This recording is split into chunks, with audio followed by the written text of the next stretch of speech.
Hello everyone, this is Claire Van Steenwyk coming to you from my home office in Sun City West. I want to talk to you a little bit about two different things. They're kind of wrapped up in our socialist Marxist government and all the wackos that are feeding it, especially the world globalists. Because I think, as you know before, I've talked to you about what they're trying to do, and basically that is to divide us and destroy what we have built here over the last couple of centuries. But even worse than that, they're brainwashing your children. And there's an institute this has been going on and along for quite some time now. But most people don't pay much attention to it because it's a science thing, and as most of us know, even I recall when I was in school, I wasn't a real fan of science. I mean, I'm glad we benefited from it, but I just took regular science in high school and junior high. I didn't go on to other sciences, so like biology, et cetera, et cetera. But it's a great benefit to mankind, but it can also be very detrimental. And I'm going to show you why. And for those of you who are grandparents and parents of children who join all these science clubs, you better start becoming really very aware of what they're doing in some of these clubs and the things that some of these teachers, and especially at high school and college level, are training or trying to indoctrinate your children with. Because they do try, and they can join these clubs at the age of 13 years old and even younger. One of these groups is called the World Festival of Science. Now, this is a group that was founded some years ago, and if you really want to see a whole lot more about it, Google it, just World Festival of Science, and you'll see kind of what they do if they're truthful, which they're usually not, because I Googled something on Google, and they told me they're very relevant and a real great group. But the World Festival of Science has experts like Matthew Loud, who stated a system he calls ethical framework, using genetic engineering to reduce the size of man, and a pill that will make eating meat nauseous to us. You just take a pill. It's kind of like taking too many, Dramamine pills. If you get seasick, they'll make you nauseous. You won't want to eat meat. And they believe that this is their way of doing it. In theory, that can end global warming, because if we get rid of all the meat we eat, which means getting rid of dairy products, cattle, then that carbon monoxide and other things won't go into the atmosphere. And so they're going to do it by using the pill and also by genetically engineering mankind so that we're 50 centimeters or whatever the number really was, smaller than we used to be or than we are now, which will put us back to around the turn of the 19th into 20th century. And by being smaller, we'll have less carbons to get rid of carbohydrate and everything else. So this is one of their ideas.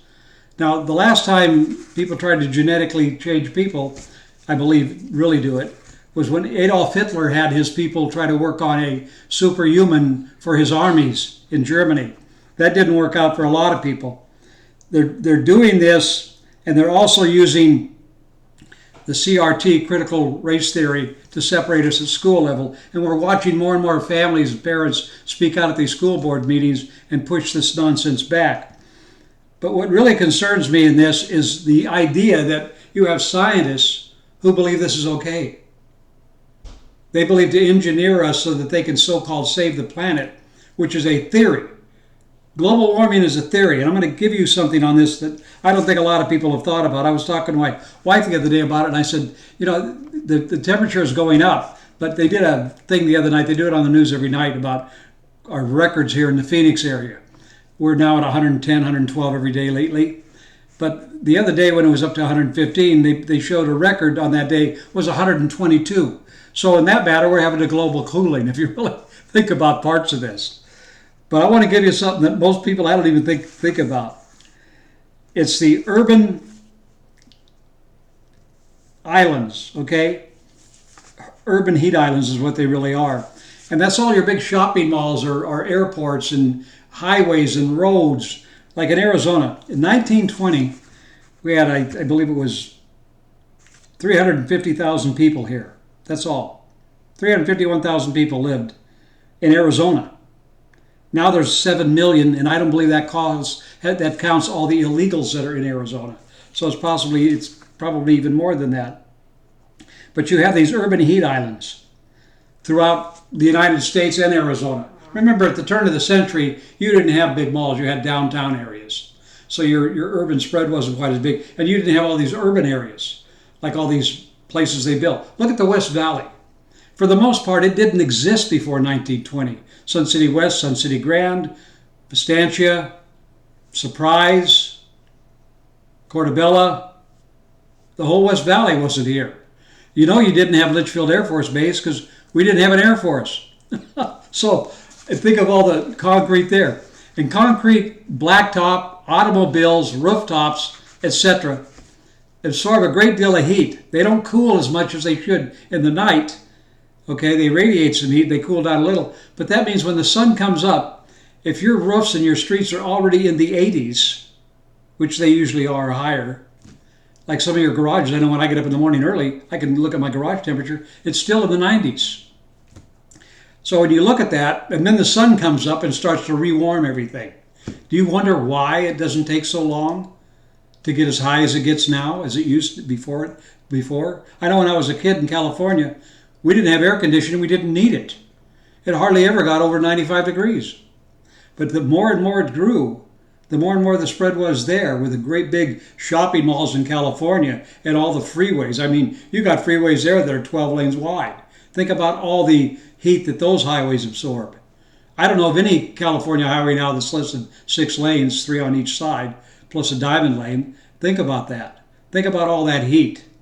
So all of these theories they give us are not good for us. But what really concerns me is this idiotic idea, our movement that actually believes we can genetically engineer mankind to change his size and his eating habits.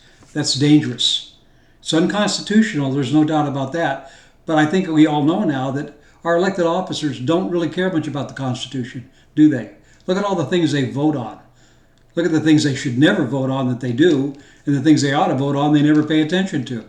Whether it's Arizona, Washington State, Iowa, or of course D.C., and all the nonsense they're trying to do.